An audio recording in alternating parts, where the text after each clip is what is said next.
everyone, this is Health from VTES and other struggles, and tonight I'm bringing you the deck tech for my Gangrel wall list. It's a really fun stall deck that makes your predator go mad, and I played it in a few episodes ago on the main list. It was to my success. I managed to win the table by making my predator rage quit, which is what this deck does. So the main thing here is that you get lots of permanent intercept, you have a really strong reaction package, and you play 18 earth melts because you will block stuff but you don't want to fight. You just want to play a combatant and to unlock so you can keep blocking until the opponent runs out of actions. So let's say for the crypt we have 2 copies of Zayat, the Sandstorm, which is a really heavy vampire's 10 cap with 2 volts that rarely comes into play.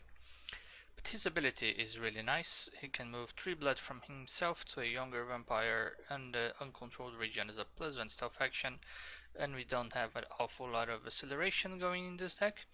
It's important to remember that you can do this multiple times, so if you play a rack or something like that on him to give him blood back, you can keep accelerating your vampires. And once each turn he can burn 2 blood to get +2 stealth, which comes into play on occasion, but not often.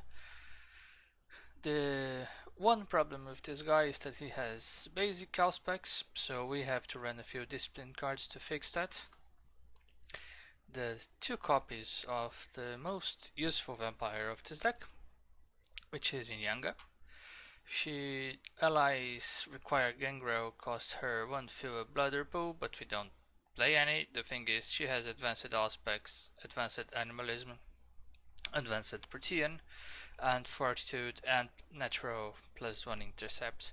For a 9 cap, that is a lot of value. So she's one of the vampires that we want to bring up early in the game because she can block like crazy. 2 copies of Rendo, he's not a super high priority guy, but on each minion phase he can burn 1 blood to prevent 1 non-ag damage inflicted in any other minion in combat. This is useful sometimes when you are running out of blood on your high priority vampires, so you take the damage on him instead. Also advanced aspects. There are not that many Gangrel on this grouping with advanced aspects, so he is useful. The problem with him is that he has 1 vote, just like Inyanga, so they cannot become anarchs, which is some of the deck tech that we use. So the other vampires are... the other half of the crypt is designed to fix that problem. As an 8 cap, we play Nadima, which has basic aspects as well, so we ideally would want to play a discipline card on her. And she has permanent +1 intercept, just like Inyanga. So she's a smaller Inyanga. Often, if you are the 4th player, you want to bring her up on your second turn if you have the master in hand. Danielle Diron, she doesn't have advanced aspects as well, but she's naturally an arc. That helps a lot with this deck. And she has an ability that we don't particularly care about, and she has the advanced Protean, which is something that we care about deeply. The 2 doctors that we play, both Dr. Sutton and Dr. Allen here, they are here because they can become anarchs and because they have some form of aspects. None of them have advanced, but you are not going to play all of those guys at once, so don't worry about that too much. Ideally, you want one of those 2 out to be your 3rd and possibly final vampire, but you are not getting more than 3 unless something weird is happening with the game. and 2 copies of an Arc Convert, which doesn't sound like a lot, but when you remember that half her crypt has titles and cannot become an Arcs, it's justifiable. So those guys are here to make Nadima and Sutan become an Arcs, or the other Doctor, and if you have a convert, if you have 2 converts in the crypt, and 1 vampire that can become an Arc, then it's a great idea to bring 1 out on your first turn if you have an Arc Revolt in hand. Speaking of which, let's go to our Masters. The Masters are how this deck wins the game. We play 6 copies of an Arc Revolt, which is damage on the whole table, and the reason why this deck is hated. And it's great that people can try to remove your revolts, but you can block the hell out of that. You play only 6 and you have enough ways to making sure that you are not taking damage. We have 2 Auspex cards to make Zayat and Nadima have superior Auspex or whatever, or one of the smaller guys if you don't have them. 1 direct intervention to cancel timely Immortal Grapple or something that is going to screw you up. 1 Echo Terrorists to accelerate the blood and vampires on the uncontrolled region. 1 Giant's Blood, more to deny other people playing it than to fill your own guys up, but you never know. Maybe Zayat is getting a bit too low because of his ability, so just fill him up and keep doing it. This card is so much fun. I really like Millicent because you don't take a lot of actions in this deck, so you can stall the whole table by putting this in, because the person that has this card will not try to act, especially if it's sitting close to you or considering or fearing that you may play an Eagle Sight.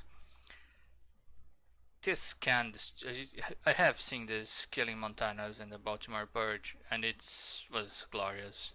More decks should play Millicent, she's great. 1 copy of the Parthenon to try to accelerate the Masters a little bit. The Pentex should not be here, I don't understand why it is, it's a 0. I have 0 copies of it. Power Base Montreal, because no one is passing any actions to you anytime soon. 1 copy of the Wreck to keep Zayat filled. This one adds blood.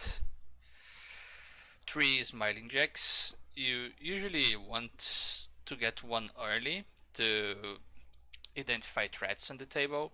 They will try to block this. Sometimes it's even, if you have another one in hand, it's worth letting them get away with removing this, because they will spend actions to do this eventually. If they don't, then you win, which is also nice. On Vessels, I play 4, which is great because I also have a hunting ground. So the idea is you add bloods to your vampires with the hunting ground, bring them back to you with Vessel, and use it to pay the cost of Smiling Jack. It's very simple, very efficient. And we also have 4 V-Links to get blood back from the big guys, not from Zayat, his ability is usually too good. But from Inyang and Rendo is usually fine to get a V-Link or 2 out of them. Actions. This deck has placed 3 action cards in total, it's amusing. You need an Anarch to do this, but this card is so much fun. So let's see the text. You put this in play with 1 counter. During your unlock phase, you put another counter, and during each other player's phase, they must burn X pool or discard X cards at random from their hand, where X is the number of counters on this card. And any vampire may burn this card as an action that costs 1 pool. You are going to block those actions, of course, and you are going to see the table seethe with hate as their plans are foiled by the constant revolution absolutely annihilating them. It's I have seen this getting up to 6 counters, so in each turn the player would get a new hand. Some of them would even say, oh nice, my hand was stuck. But in general, you will absolutely screw up with the ability with the planning ability of your opponents by keeping one of those up. It's sometimes it's difficult to keep this and Jack up. In this case, I would certainly prefer to have Jack, but get this going at least once. It's a lot of fun. It requires an arc though, so your titled vampires can do it. But it's great when you get this going because you know how it is. People like to try to manipulate each other to see who gets to do the action to remove the thing, and by doing so they never do it until it's too late. This is a card that screws up with people so much because it capitalizes on them trying to get other people to take the action to remove this. It's lovely. You should play it too. Action modifiers. We have 3 beast modes. We use this on the advanced to make sure that vampires cannot block the action of playing a constant revolution, and that's pretty much the only reason why this card is here. And the +1 stealth is nice for the smaller guys on occasion, because maybe you need to take an action to become an anarch. So why not? Three copies. A single earth control, which can be useful trick to get something out with. Maybe you need to remove a card that someone else has, or you want to take control of something else. So 1 copy is fine. And 1 Keys of Ra when you are blocked by something that needs to die. They are not expecting you to play this, they are expecting you to combat ends and such as life. So it's nice to have 1 Keys of Ra, because you have plenty of vampires with Fortitude. Even Dr. Sutton has Advanced Fortitude, and for a 6 cap, that's great. And the combo cards here, we have 2 copies of Rapid Change, which is +1 stealth with combat ends on the side, which is nice and has an absolutely god awful art.